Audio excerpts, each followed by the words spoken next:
மாலை வணக்கம். இன்னொரு நிகழ்வில் இருந்து வரும்போது பிளான் பண்ணபடி வர முடியல. முதல்ல சார், தமிழ் சினிமாவை இந்த கலைத்துறை இணைக்கக்கூடிய அத்தனை சினிமா துறையினுடைய இந்த சினிமா பத்திரிகையாளர்களுக்கும் பத்திரிகை தொடர்பாளர்களுக்கும் நான் தலைவணங்குகிறேன். நெஞ்சம் நிறைந்த வாழ்த்துக்கள், வணக்கங்கள். நீங்களாம் நல்லா இருக்கணும். நேரம் குறைவாக இருக்குது, டக்கு நான் பேசிடுறேன். இந்த நம்மளுடைய பிரசாத் வென்யூவில் இங்கே இருக்கிற எல்லா பேருக்கிட்டையும் எஃப்எம்ல வேலை பார்த்தப்ப, டிவியில் வேலை பார்த்தப்ப, சோஷியல் மீடியாவில் வேலை பார்த்தப்ப, தனியாக யூடியூப் சேனல் வச்சுருந்தப்போ எல்லா பேருக்கிட்டையும் திட்டம் வாங்கின ஒருத்தனா அது நான் தான். எஃப்எம்ல வேலை பார்க்க மௌன ரவி என்ன, அவர் நிக்கில் சார் எல்லாம் இன்டர்வியூ தருவாங்க. அப்போ எடுத்து முடிச்சு ஃபோன் பண்ணுவேன். ஆனால் ஒரு சின்ன மிஸ்டேக்னா என்னாச்சுமா, இந்த ரெக்கார்டரில் ஆன் பட்டன் அமுக்க மறந்துட்டேன். பக்கத்தில் இன்னொரு எஃப்எம்ல வாங்கி தருவேன், ஏன்டா என் உசுரை வாங்குறேன் அப்படின்ட்டு. அதே மாதிரி நடுவில் ப்ராப்ளம்ஸ்லாம் வரும். எங்களெல்லாம் வெப்சைட்டில் இருக்கும்போது உள்ளே விடக்கூடாது அப்படின்னு முடிவு பண்ணிடுவாங்க. அது பத்திரிகையில் வந்தால்தான் பத்திரிகையாளர்கள், இவர்கள் போட்டியாளர்கள். வாசல் அப்படி கையை கட்டி நிற்போம், அடுத்த மாதம் சம்பளம் வாங்கணும் எப்படியாவது உள்ள விட்டுருக்கேன். இல்லை பரவாயில்ல, அப்புறம் வர எல்லாத்தையும் புரிஞ்சுக்கிட்டு. ஆனால் மேடையில் இருக்கக்கூடிய அத்தனை ஜாம்பவான்களும் சரி, இங்கே இருக்கக்கூடிய பிஆர்களும் சரி, நல்ல தமிழில் நல்ல ஒரு நிகழ்ச்சி செய்யணும்னா ஒரு தொகுப்பாளர்னா அவர் முதலில் அணுகும் இடம் மலிவிலை தொகுப்பாளர்னா அது ராஜ்மோகன் தான் என்பதையும் பெருமையோட நான் சொல்லிக்கிறேன்.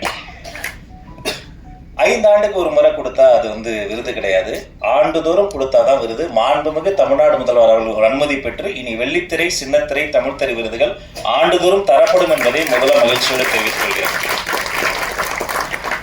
நல்ல படைப்புகள் தான் நம்முடைய ஆக்சிஜன். தமிழ் சினிமாவில் உண்மையிலே தன் தலையை அடமானம் வைத்து முதல் போடுகிற முதலாளினா தமிழ் சினிமாவுக்கே தலையாக இருக்கிறது நம்முடைய தயாரிப்பாளர்கள் தான். நம்ம நகைச்சுவையாக சில பேமெண்ட்ஸ் வரல, பெண்டிங் பேமெண்ட்ஸ் சொல்லுவாங்க. எந்த இண்டஸ்ட்ரியில் இல்லை, அவங்க தரக்கூடாதுன்னு இல்லை. ஒரு படத்தில் பேமெண்ட் தர முடியாட்டியும் அந்த சம்மந்தப்பட்டவங்க அடுத்து ஒரு படமே தரக்கூடிய தாயிலம் கொண்டவர்கள் தான். அவங்க இல்லைன்னா நாம் இல்லை, அந்த தயாரிப்பாளர் சங்கம். அதே போல் இந்த தமிழ் சினிமாவில் கைகளாக இருக்கக்கூடியதுதான் நம்முடைய பாடலாசிரியர்களும் கவிஞர்களும் இசையமைப்பாளர்களும். படத்திற்காக ஓடியதா, இளையராஜாவின் பாடலுக்காக ஓடியதான்னு தெரியாத பல ஒண்டர்ஃபுல் மேஜிக்ஸ் தமிழ் சினிமாவில் இருக்கு. அவங்க இல்லைன்னா நம்ம இல்லை. இந்த தமிழ் சினிமாவை தாங்கி ஓடக்கூடிய கால்கள் அப்படின்னா எங்களுடைய ஃபைட் மாஸ்டர்ஸும் டான்ஸ் மாஸ்டர்ஸும் அப்படி ரத்தத்தை வியர்வையாக கொட்டி ஓடி உழைச்சி ஓடிக்கிட்டே இருப்பாங்க. அப்போ இந்த தமிழ் சினிமாவினுடைய வயிறு யாரு? Production department. 5 பேர் இருந்தால் கேரவனுக்குள்ள சாப்பாடு, 50 பேர் இருந்தால் கேரவன் பக்கத்தில் சாப்பாடு, 500 பேர் இருந்தால் சாப்பாடு எப்படியாவது போட்டுருவாங்க. காந்தி படத்தில் கிளைமேக்ஸில் 1,00,000 பேர் நடிச்சிருக்கிறாங்க, இந்தியாவில் ஷூட் நடந்திருக்கு. எப்படி காலைல பிரேக்ஃபாஸ்ட் கொடுத்துருப்பாங்க, மதியம் லஞ்ச் போட்டிருப்பாங்க, சாப்பிட்டு முடிக்கும்போது கடலை முட்டை எப்படி கொடுத்துருப்பாங்க யோசித்தே பார்க்க முடியாது. அப்படிப்பட்ட இந்த சினிமாவினுடைய நாடி நரம்பெல்லாம் ஓடிக்கொண்டு இருப்பது இந்த தமிழ் சினிமாவினுடைய அன்சங்ட ஹீரோஸாக இருக்கக்கூடிய, இந்த ரத்தமாக இருக்கக்கூடியதுன்னா நீங்கள் தான், பிஆர்ஓஸ் தான். நீங்கள் ஓடி இங்கே போகணும் அங்கே போகணும் ப்ரொமோஷன் போகணும் ஓடிக்கிட்டே இருப்பீங்க. அது சினிமாவினுடைய இதயம் யாரு? உண்மையிலேயே தன்னுடைய இதயத்தை பற்றி கவலைப்படாத இயக்குனர்கள் தான். அந்த இதயம் ஓடிக்கிட்டே இருக்கும். எப்படியாவது ஒரு நல்ல படத்தை எடுத்துட முடியாதான்னு 40-50 வருஷம் சாலிகிராமத்தினுடைய காவிரி கார்னரில் சுற்றி கொண்டிருக்கக்கூடிய அண்ணன்களை நான் அறிவேன். இந்த மொத்த சினிமாவினுடைய உடலுக்கு ஒரு அழகான ஒரு ஸ்கின் வேணும் இல்லையா? அது நம்ம மேக்கப் டிபார்ட்மெண்ட். அப்படி அவங்க டச் பண்ணும்போது அப்படி சாமியை கும்பிட்டுட்டு அந்த ஃபர்ஸ்ட் அப்படி ஒரு பொட்டு வைக்கும்போது நாமளும் ஒரு நாள் பெரிய ஆர்டிஸ்ட் ஆகணும், ஒரு ஆர்டிஸ்டுக்கு ஒரு பெரிய நம்பிக்கை வரும். சரி, இது எல்லாமே இருக்கு. அப்படிப்பட்ட இந்த சினிமாவினுடைய ஆக்சிஜன் யாரு? துணை இயக்குனர்கள். டைரக்டர் இல்லாமல் கூட ஒரு 2-3 நாள் சமாளித்து சில ஷாட்ஸ் எடுத்துருவோம். துணை இயக்குனர்கள் இல்லாமல் ஒரு ஷாட்டு கூட எடுக்கவே முடியாது. அவங்க ஒரு பெரிய அன்சங்டு ஹீரோஸ். இப்படி எத்தனையோ அன்சங்டு ஹீரோஸ்லாம் அங்கே சினிமாவில் இருக்கிறாங்க. அத்தனை பேரோடும் பாராபட்சம் இல்லாமல் பழகக்கூடியவங்க இந்த பிஆர்ஓஸ். அத்தனை பேருடைய பாதி பேருக்கு என்ன தெரியும், அவங்க பேரு தெரியும். நான் இப்படி கல்யாணம் பண்ணோம், குழந்தை, எல்லாருமே ஒரு ஃபேமிலி ரீயூனியன் மாதிரி தான் இருக்கு. அண்ணா நகைச்சுவையாக சொன்னாங்க செல்வமணி அண்ணன், அது என்ன பேமெண்ட் பெண்டிங் நான் சொல்லிடுறேன். அது ஒன்றும் இல்லை, தமிழ் சினிமாவில் எல்லா சங்கங்களும் சேர்ந்து ஒரு நல்ல விழா எடுத்தோம். முத்தமிழறிஞர் டாக்டர் கலைஞர் ஐயா இந்த பராசக்தி படத்தில் அன்னைக்கு ஒலித்த அந்த ஒரு குரல், அம்பாள் இன்றைக்கடா பேசியிருக்கிறாள் இன்னும் ஒலித்த குரல், அவருக்காக ஒரு 100ஆண்டு விழா எடுக்கணும்னு பிளான் பண்ணி எல்லா சங்கங்களும் ஒன்று கூட்டிட்டாங்க. அப்போ வரிசையாக ஃபோன் வருது. லிங்குசாமி சார் ஃபோன் பண்ணுறாரு, பாண்டியராஜ் சார் ஃபோன் பண்ணுறாரு. எனக்கு என்ன பதட்டனா, சரி இது கலை சேவை தான், பேமெண்ட் வருமா வராதா, நாம வாடகை வர கட்டு. அப்போ நான் என்ன யோசிச்சேன், சரி சார் அந்த வரேன் சார் அதர் சார் அப்படின்னு சமாளிச்சுக்கிட்டே இருந்தேன். திடீர்னு ஒரு பிஆர்ஓ ஃபோன் பண்ணார். அண்ணே ஒரு நிமிஷம் உங்ககிட்ட செல்வமணி சார் பேசுகிறோன்ட்டு. எடுத்தோடனே ஹலோ அப்படின்னாரு. கிளம்பிட்டானே, இந்த க்ரீன் பார்க் நோக்கி வந்துக்கிட்டு இருக்கேன். பக்கத்தில் வந்துட்டானே. அந்த 1 மாத காலம் உழைத்து யாருமே எனக்கு தெரிஞ்சு வீட்டுக்கு போகல. அவர் பாண்டியராஜ் சார், எல்லாருமே தயாரிப்பாளர்கள், அதில் ஒர்க் பண்ணவங்க, தயாரிப்பாளர் அன்சங் ஹீரோஸ் அத்தனை பேர் ஸ்கிரிப்ட் எழுதி தள்ளி எல்லாரையும் அங்கே மேடையில் ட்ரெயினே கொண்டு வந்துட்டோம்.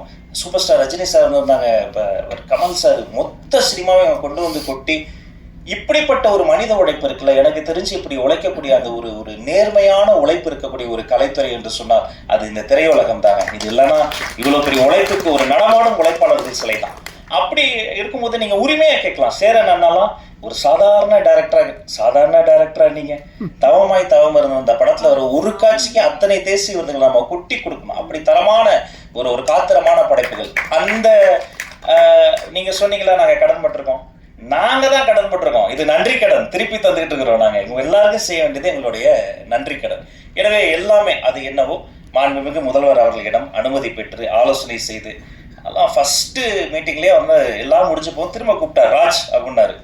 அப்படியே ஓடி போய் சொல்லுங்க சார் அப்படிங்கும்போது அந்த முதல்ல அவர் சொன்ன விஷயமே அந்த மானியமுக்காக காத்திருக்கலப்பா, சின்ன சின்ன படங்கள்லாம் அது ஏன் பெண்டிங்ல இருக்கு, முதல்ல நல்ல படங்கள், அந்த குட்டி குட்டி படங்கள் பாருங்க, எதெல்லாம் பெண்டிங் இருக்கோ அரசு சார்பில் அத்தனை படங்களும் மானியத்தை கொடுத்துருங்க, அவங்க அது டிசர்வ் என்று சொன்னார் மாண்புமிகு முதல்வருக்கு. நேரத்தில் நாங்கள் நன்றியும் இது மூலமாக நான் தெரிவித்துக் கொள்கிறேன்.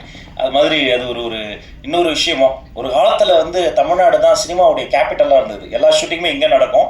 கொஞ்சம் கொஞ்சமாக இன்னைக்கு வந்து ஹைதராபாத் போயாச்சு, கொஞ்சம் கொஞ்சமாக எல்லாருமே அதர் ஸ்டேட் போயாச்சு. அதுக்கு வேரியஸ் ரீசன்ஸ். அதெல்லாம் பகுப்பாய்வு செய்வது தான் எங்கள் வேலை.